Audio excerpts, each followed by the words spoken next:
Hello friends, இன்னைக்கு Kallis கிச்சன்ல ஒரு வடகம் பார்க்க போறோம். அது வந்து left over riceல வெச்சு செய்யிறது. அதுக்கு தேவையான ingredients left over rice ஒரு பவுல் வச்சிருக்கேன். சீரகம், உப்பு, கொஞ்சம் பெருங்காயத்தூள், கொஞ்சம் மிளகாய்த்தூள். நான் வந்து இன்னைக்கு 2 டேபிள்ஸ்பூன் மிளகாய்த்தூள், கொஞ்சம் பெருங்காயம், ஒரு 2 டீஸ்பூன் சீரகம் வச்சிருக்கேன். இப்போ இது எப்படி செய்யிறதுன்னு பார்க்கலாம்.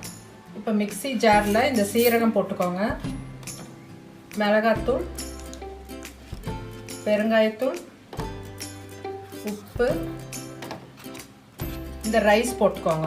இது வந்து தண்ணி தெளிச்சு அரைக்கணுங்க. விப்பர் பட்டனில் போடுங்க. தண்ணி ஊற்றிட்டிங்கன்னா கொலன்னு ஆயிரும்.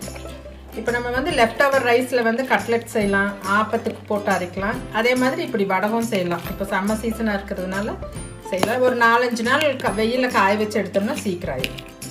இதை வந்து இப்போ பிளெண்ட் பண்ணிக்கலாம்.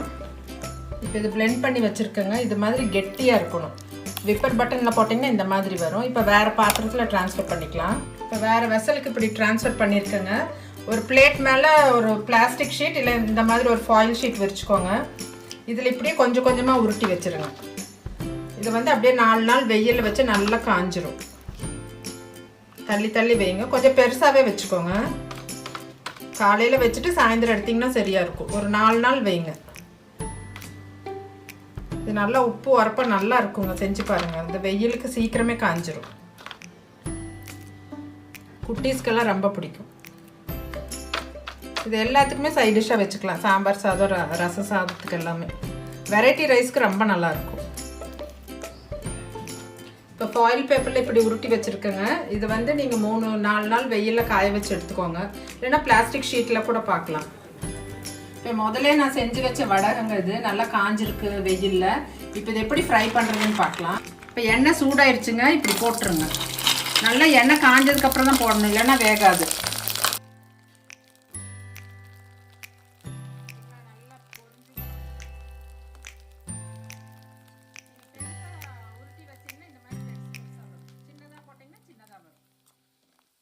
இதை எடுத்துடலாம்.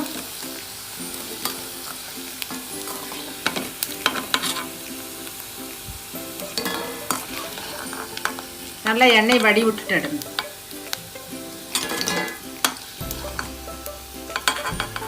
இது வந்து நல்லா சுத்தமாக வச்சுக்கிட்டாக்கா, ஈரம் படாமல் வச்சுட்டா 1 வருஷம் கூட வச்சுக்கலாம் நீங்கள். இப்போ டிஸ்பிளேல பார்க்கலாம். இப்போ வடகம் ரெடி ஆயிடுச்சுங்க. உங்களுக்கெல்லாம் பிடிச்சிருக்குன்னு நினைக்கிறேன். ட்ரை பண்ணி பாருங்கள். அடுத்த வீடியோவில் உங்களை மீட் பண்ணுறேன். லைக் பண்ணுங்கள், ஷேர் பண்ணுங்கள், கமெண்ட் பண்ணுங்கள், சப்ஸ்கிரைப் பண்ணுங்கள். தேங்க்யூ.